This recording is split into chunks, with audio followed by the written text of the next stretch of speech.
Salah satunya merusak karya seni yang begitu berharga, patung-patung. Ya. Karena kamu menolak karya seni berupa patung, maka kamu fokusnya ke musik. Ya seandainya kamu terus fokus ke musik, bagus. Ini kamu fokus dia mengajarkan, tapi tidak punya otoritas, jadinya bidat semua. So kamu apa saja, cipta lagu tiap hari, Alkitab itu benda mati. Begitu lu baca tersalah Alkitab sebenarnya, hoi bro, berhenti itu ada salah. Siapa yang mau tegur begitu? Soalnya ada orang kan, jadi kamu gaspi, bidat-bidat berkeliaran sembarang di Protestan itu. Karena apa? Alkitab saja. Alkitab tidak bisa buat apa-apa saudara. Kau salah tafsir ya, kau akan salah tafsir terus. Satu, siapa yang mau datang ganggu kau bilang itu ada salah tafsir? Soalnya ada kan. Makanya sesat. Kata ini sesat ini pas. Masa kamu mendasarkan diri pada otoritas dari benda mati? Harusnya manusia dipimpin oleh manusia, bukan manusia dipimpin oleh teks mati. Itu aneh. Tapi sebenarnya yang terjadi bukan Alkitab yang otoritas. Kamu adalah otoritasnya. Ya kan? Kamu baca Alkitab lalu menentukan apa yang kamu pahami, lalu kamu percaya itu. Makanya kamu diri kamu sendiri. Begitu. Jadi pernyataan bahwa Alkitab adalah otoritas tinggi itu nonsense. Nonsense.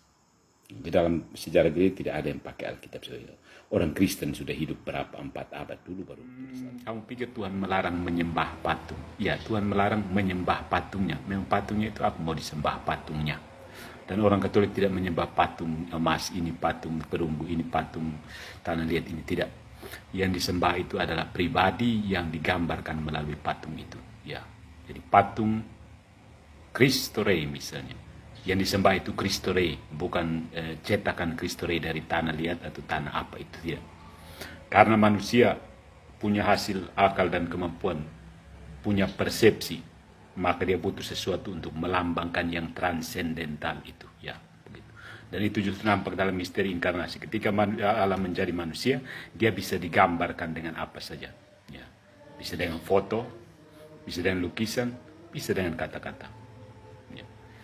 Jadi kalau manusia menggunakan akal budinya untuk menggambarkan Tuhan melalui kata-kata, kamu tidak protes, telan mentah-mentah. Tapi kalau manusia menggunakan akal budinya untuk menggambarkan Tuhan melalui seni rupa dan seni lukisan, kamu mati-matian protes.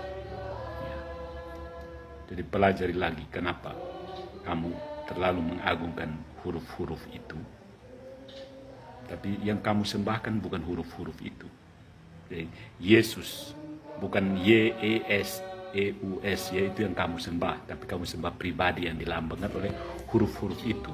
Dan begitulah sikap orang Katolik yang cerdas, bukan orang di luar Katolik yang tidak cerdas.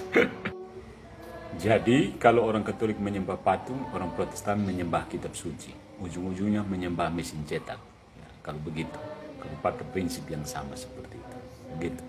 Mesin cetak kan menggambarkan Tuhan, tapi kan kamu tidak menyembah mesin cetak dan huruf-huruf itu kan.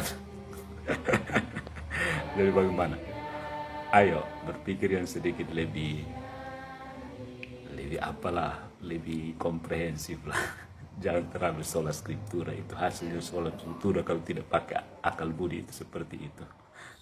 Mungkin kamu pernah mendengar ya, ada teman-teman Protestan kita yang mengatakan Katolik itu penyembah pagan berhala ya. Oke, mari kita lacak dari mana asal-usul ungkapan ini ya, mitos yang beredar luas di kalangan Protestan. Pada tahun 1858 muncul kebohongan Protestan yang mengatakan bahwa doktrin Katolik berasal dari paganisme, yaitu baru dibentuk pada tahun 1858. Seorang pendeta Protestan dari Skotlandia bernama Alexander Hislop menerbitkan buku bohong The Two Babylons yang menyatakan bahwa agama Babilonia kuno di bawah pimpinan Nimrod dan istrinya kemudian disamarkan dengan aliran Kristen dan berubah menjadi gereja Katolik yang di Roma. Sesungguhnya akan ada 2 Babel, satu yang kuno dan satu yang modern, yaitu gereja Katolik. Dari buku inilah terpancar hinaan kaum Protestan yang memfitnah ajaran Katolik sebagai ajaran kafir, mulai dari hosti Ekaristi sampai perayaan Natal. Bahkan sampai detik ini kita melihat mereka mengucapkan hinaan ini melalui channel resmi mereka di sosial media milik mereka.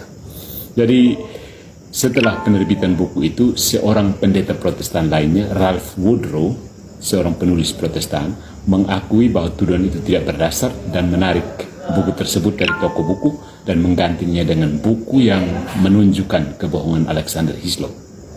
Ralph Woodrow mengemukakan bahwa sungguh mengherankan bagaimana ajaran-ajaran yang tidak berdasar seperti itu beredar dan menjadi kredibel. Siapapun dapat pergi ke perpustakaan manapun dan melihat buku apapun tentang sejarah Babilonia kuno. Tidak satu pun dari hal-hal ini akan ditemukan. Klaim-klaim ini tidak memiliki dasar sejarah, sebaliknya klaim-klaim ini didasarkan pada sekumpulan potongan teka-teki mitologi yang disusun secara acak. Jadi saking mau memprotes, yaitu pada abad ke-19 itu ya, saking mau memprotes kepada gereja Katolik, mereka akhirnya mengarang buku yang kemudian mempengaruhi teman-teman kita Protestan yang sampai sekarang yang malas belajar. Anda mau tahu lebih banyak, lihat di www.ukapologetics.net.